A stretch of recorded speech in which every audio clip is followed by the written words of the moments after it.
I have never had the best luck in life. One minute I am feeling great, but it's always short-lived. Many people think that I am lucky because I am good-looking, but I don't consider that as luck. Flowers wither and beauty fades over time. I am old enough to realize that looks are fleeting, and it depends on what you do with it if you got it. In my case, all it did was to attract the wrong people, the dope boys, flashy boys, and bad boys, and it scares away the good guys. Even the Bible says that beauty is fleeting, but a woman who fears the Lord is to be praised. Although I grew up in church, I didn't fear God. I was determined to be a rebel, and it had come back to bite me. Just when I thought my life was getting back on track, just when I thought my ex-boyfriend is gone for good, he was released from prison, and his next offense was to ruin my marriage by exposing a dark secret that I have hidden from everyone for years. I grew up in a traditional household, both parents married, and eldest of 2 younger siblings. My parents were religious and strict, the Pentecostal type that would force us to attend church 2 times a week. They wanted me to leave that type of lifestyle. They wanted me to leave an exemplary life for my younger siblings. I was an average student at best, and I hated school. The few good friends I have told me that I should be a model. I thought maybe they were being sarcastic because I was thinking they thought of me as a bimbo, but they told me that I have the height and look, and come to think of it, they may be right, but all I thought about was the negative instead of positive. That's the self-esteem problem I have always struggled with right from a young age. My dad always told me that you are what you think you are, and within me I didn't feel like it was those things that people thought I was. I wanted to be a rebel. I have always been fascinated by books and movies that explore the legend of criminals like John Dillinger, Bonnie and Clyde, Al Capone, and many other misfits of the society. Maybe because I felt like a misfit, I tried to look different from other girls. I tried to dress sexier and wear more makeup than necessary. Many girls would get jealous of me because they think that I am flirting with their boyfriend. The truth is that they all wanted me, but I don't want them. However, I enjoy the power I had over them. When they see how much their boyfriends were slobbering over me, they get jealous. I had more female haters than friends and more male friends than I want. Due to the hate I was getting from those females, I decided at that young age that I will quit having a lot of female friends because of their drama and control. I started having male friends, but I wasn't sleeping with any of them. I just enjoy the attention and loyalty they show me. They will go above and beyond to be there for me, so I thought it was easier to have male friends. You know how women could be so cruel. They started spreading rumors at school. Rumors started to spread around school that I was sleeping with those male friends. It got so bad that word even reached my parents. My parents had always been against how I dressed. They would go on about how I was wearing too much makeup and staying up late, so it was easy for them to believe the rumor. I told them the truth, but they didn't believe me. They believed strangers instead of me. I began to resent my parents. The rumors destroyed the relationship I had with my parents. I wanted to show them how upset I was, so I did the opposite of what they wanted me to do. I started hanging out with the wrong crowd, smoking and drinking at an age that I wasn't supposed to. One day I was invited to a party by one of my friends. That was when I first met Daniel. He was 2 years older than me at the time, and he is a dealer. He drove a nice car and dressed flamboyantly. He approached me, and we hit it off.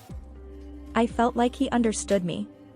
He was my first. He had his own apartment and expensive cars, but he had always wished to leave in California. He started pressuring me to go with him, but I wouldn't abandon my school and family to move to another state with him. Few months after we started dating, he got arrested and was sent to jail for 2 months. When he got out, he wanted me to move with him to California more than ever, because he claimed that the police around my area were targeting and harassing him, and he couldn't survive here. We were dating in secret because I didn't want my parents or my siblings to know.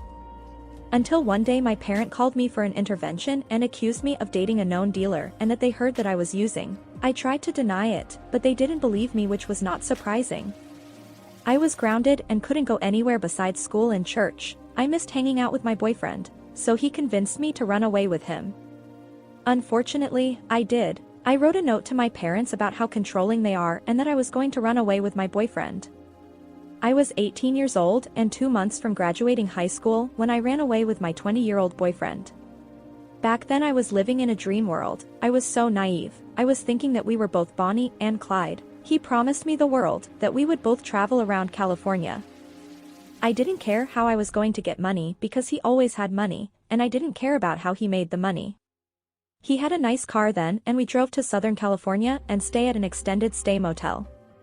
My parents were looking for me and I didn't want them to find me. They told the police that I was kidnapped. And I saw it on Facebook, so I called the police and told them that I wasn't kidnapped, and I came on my own volition. I was 18 and old enough to do what I wanted.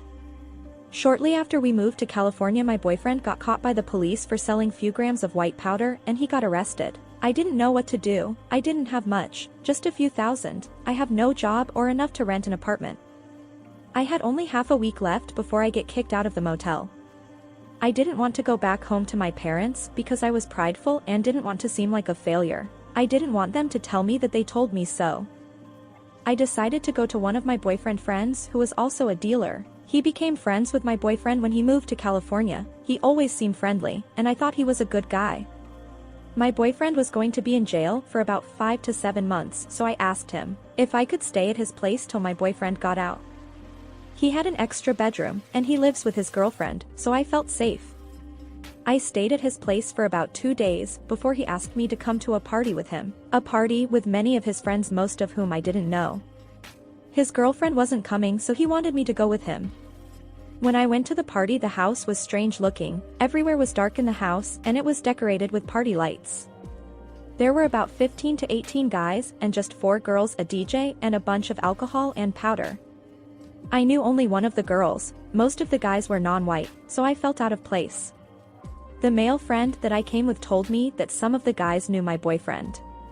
When some of the guys found out who I was, they knew my boyfriend was in jail, so they started trying their luck. I was having fun drinking and smoking.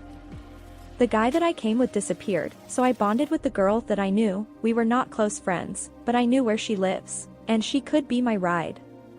Drinks and powder were plentiful. I remember doing some lines and drinking, and that was all I could remember that evening. I woke up the following morning feeling used.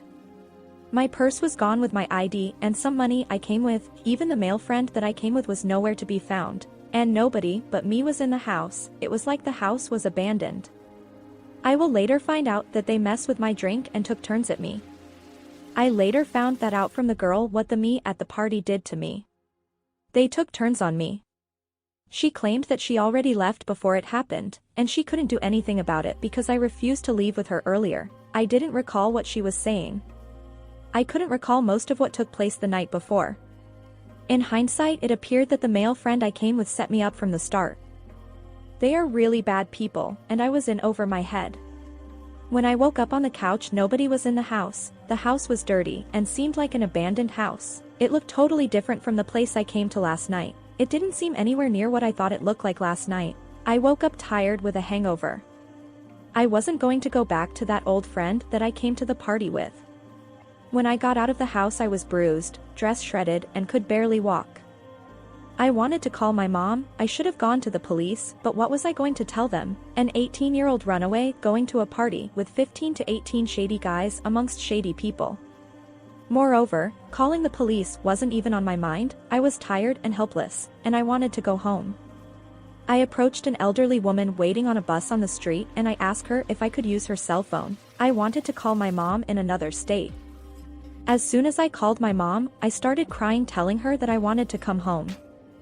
She asked me where I was, and I told her that I was in Irvine, California. She asks what happened to me, but I didn't want to tell her. She deposited money to my account so I can take a flight home. Then I gave the phone back to the woman. The woman overheard my conversation with my mom and figured out what I was hiding from my mom. She was an elderly black woman, and I guess she have seen things, and by the condition I was in, it was obvious what had happened to me, and she decided to call the police. When the police came, I told them all I could remember, and they took me to the hospital. I went through checkup after checkup, STD test and Plan B. After resting at the hospital, I was taken to a women's shelter where I slept for hours. I woke up the following day when I heard my mom and dad voice. They were already at the shelter. Apparently, after my phone call with mom, the police called them, and they took the first flight available.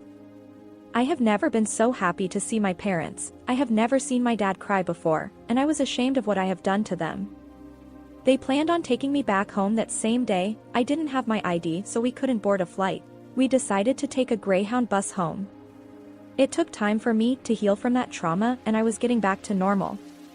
About a week or so later, I had made peace with my parents. I have settled down, back in my old room. Then I got a new phone, decided to log into my Facebook. I was checking my Facebook when I saw a message from the girl that I was with at the party. She was asking me my whereabouts and I told her that I was back home. I asked her why she left me behind and she said that she didn't leave me. She said I was the one that insisted on staying when she wanted to leave. She said that I was talking to some of the guys and wouldn't leave. She claimed that she stayed for a few minutes and got frustrated and left. After she left the party, she later heard from another one of her friends what actually happened to me at the party. She said she had been trying to reach out to me and was glad that I was doing all right. The last thing she said left me numb. She claimed that one of the guys videotaped the entire assault and there was a clip of it, and she saw it. It didn't sink in much how detrimental that would be for me in the future, but for now I am just trying to recover and get my life back